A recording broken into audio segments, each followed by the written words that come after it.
नहीं हमारी माताओं बहनों ने वो जुल्म उठाए हैं, भाइयों ने वो पगा घिंका के दिन देखे हैं कि जिसको जुबान से बयां नहीं किया जा सकता। आज मैं आपको एक घटना सुनाता हूँ जिस जनपद का मैं रहने वाला हूँ। यह प्रयागराज मंडल में फतेहपुर जनपद आता है। ग्राम खरौली, पोस्ट मिराई, थाना औंग, जनपद फतेहपुर का मैं निवासी। कि जहाँ पर 1858 में इतना शासन चल रहा था अंग्रेजों का, आप सभी लोग बैठ जाएं, इतना अंग्रेजों का शासन चल रहा था कि कभी किसी को ये खबर नहीं थी कि कहाँ पे क्या होने वाला है, कौन सी घटना, कौन सी दुर्घटना घट जाएगी। मैं उन ब्रिटिश शासन के घिनौने कामों को कैसे बयां करूं। अगर वो दिनों को याद किया जाता है, एक कल्पना करके मात्र, देखा तो नहीं है, अपने बुजुर्गों के द्वारा जो सुना है, तो आंखों से आंसुओं के बदले ये आत्मा से एक दिल के आंसू बहते हैं कि हमारी माताएं बहनें भूख प्यास से तड़पती हुई अपने दुपट्टे से पेट को बांध लेती थी, तब जाकर वो अंग्रेजों की गुलामियां करती थी। गिद्धों के जैसे हमारी माँ बहनों को नोचा जाता था, हमारे वो भाइयों को तड़पती धूप में, बारिश में काम करवाया जाता था, पेट भर भोजन नहीं दिया जाता था। इतने इतने जुल्मों को सहने के बाद तब कुछ ऐसे हमारे भाइयों ने ये सोचा कि हम रहें या ना रहें, मगर हम आने वाले अपने बच्चों को वो दिन दे के जाएंगे, वो सुख चैन की सांसें दे के जाएंगे जिसमें हमारे दादा परपाजा पूर्वज आकर के सुख चैन की सांसें को लेंगे। वो बच्चों ने अपना सर कर्म करवाया।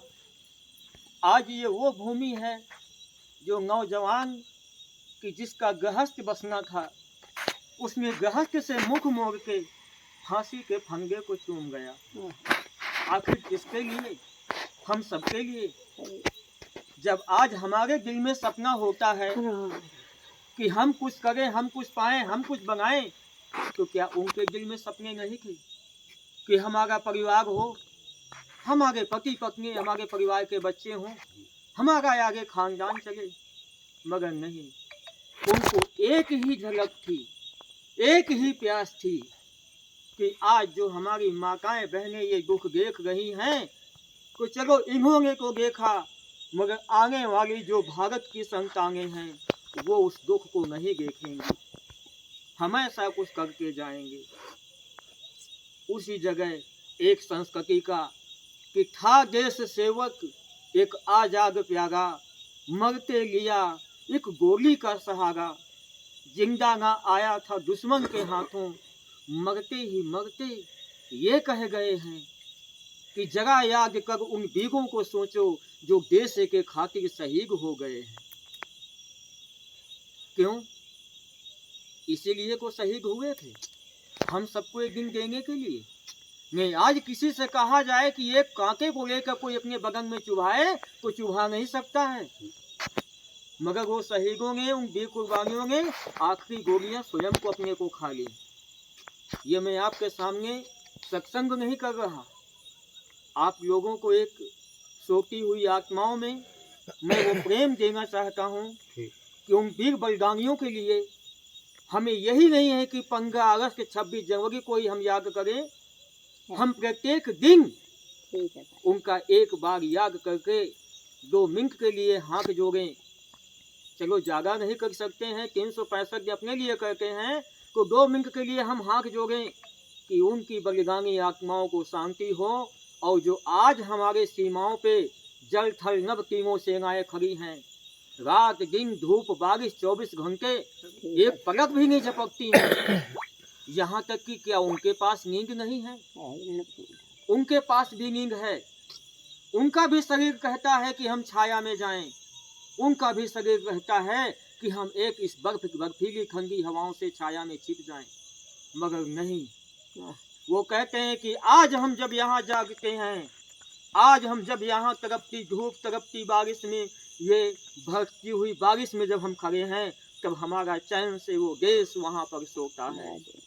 हमारे भारत का एक एक बच्चा अपनी माँ की गोद में चैन की सांसें लेता है। नहीं, हमारी माँ बहनों के साथ तो वो जुल्म हुआ है कि पेट में गर्भ में बच्चा होता था तब भी उनको तलवारों से फाड़ के फेंक दिया जाता था।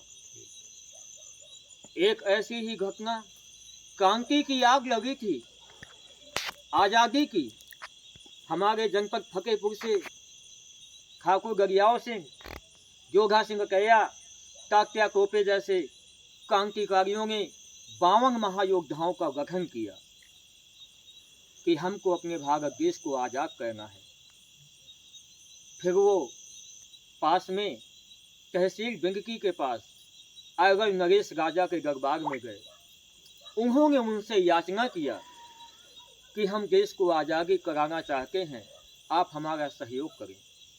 राजा साहब ने कहा कि जो भी अस्त्र शस्त्र की जरूरत है हम आपको गुप्त रूप से प्रदान करेंगे। और इधर ये आह्वान छेड़ा गया कि हर गांव से 20 आदमी आए। तो फतेहपुर जनपद के से प्रत्येक गांव के 20-20 लोग वहां पे हाजिर हुए गुप्त स्थान पे कि जहां पर कोई ना जान पाए। मगर फिर भी कहते हैं गद्दार बनाए नहीं जाते, गद्दार अपनी आस्तीन में ही पैदा हो जाते हैं। उस समय लाग गलहौजी कर्नल नील को लेकर प्रयागराज इलाहाबाद से आपके हिमाचल की ओर आ रहा था। उसके साथ में 4000 फौज चल रही थी। उसको जब ये खबर मिली तो उसने वहां पर धावा बोल दिया। 1858 में 52 लोगों को रास्ते में ही हिरासत में ले लिया गया और हिरासत में लेने के बाद उन पे कोड़े चलाए गए। 52 लोगों को एक साथ में उस इमली के वृक्ष में फांसी चढ़ाया गया। बाकी उसी गद्दार ने अंग्रेजों को एक मैसेज देकर वो पांडु नदी का एक तट है जहां पर बैठाए हुए आपके 1700 लोगों की बैठक लगी थी रात्रिकालीन कि हम लोग रात में बैठक करेंगे और फिर उस क्रांति की आग को गांव-गांव पहुंचाएंगे कि ऐसे दिन में बैठेंगे तो हमको पकड़ लिया जाएगा। रात्रिकालीन में वो सब लोग बैठे थे। वहां पर जब 3000 फौज धावा बोलती है अस्त्र शस्त्रों के साथ तो निहत्थी बैठक क्या करती। उनको पकड़ लिया गया। कई दिनों तक अंग्रेजी शासन उन पे कोड़े बरसाता रहा। भूख प्यास से तड़पते रहे, धूप में बैठाए गए, घुटनों पे चलाया गया, पानी प्यास से उनके गले सूखते रहे। कई वृद्ध जो थे वो तो भूख प्यास से तड़प के शिथिल हो गए। बाकी जो नौजवान थे उन पे अंग्रेजी आला अधिकारियों ने 2-3 दिन यातना देने के बाद खड़े करके एक लाइन के साथ गोलियां बरसाई गई। वो हजारों लोगों ने कुर्बानियां दी और इधर जिन लोगों को फांसी पे चढ़ाया गया एक ऐलान किया गया कि जो लोग भी इनको देखने भी आएगा तो वो भी फांसी ही चढ़ जाएगा। तो उस ग्राम के दीना एक जिसको हरिजन के तौर पे हम देखते हैं, दीना हरिजन और राजकुमार सिंह वहां देखने के लिए गए कि देखें क्या है। तो उनको भी वही सजा मिली जो हमारे वो 52 गठन किए वो महान योद्धाओं को दिया गया, क्रांतिकारी के लोगों को। तो मेरा कहना यही है कि हम लोग ना भूलें, अगर 24 घंटे 365 दिन हम अपने लिए करते हैं तो देखिए दैवी शक्तियों में इतनी कृपा है कि हम लोगों को वो सब चला रही हैं और आगे चलाती चली जाएंगी। ये संसार में हम नहीं रहेंगे मगर वो महाशक्तियाँ सदैव बैठी रही हैं, सदैव बैठी रहेंगी। इसीलिए हमारे बुजुर्गों ने इन महाशक्तियों को बैठाया कि आज न मांगो कल ना मांगो, एक ना एक दिन मांगोगे, वो सारम सार नियंता की महाशक्ति को पहचानोगे, महाशक्ति को पहचानोगे। हमें ज्यादा कुछ नहीं बनना, बस एक चीज बनना है, हमें मानव बनना है। आज मैं समाज में देखिए किसी को बुरा मत लगे, अगर किसी को बुरा लगता है तो बाद में जो सजा मुझे देना चाहेगा स्वीकार कर लूंगा। देखिए अगर कोई ऊंची जाति में है को नमस्कार है उसको कि उसने ऊंचा सिंहासन पाया।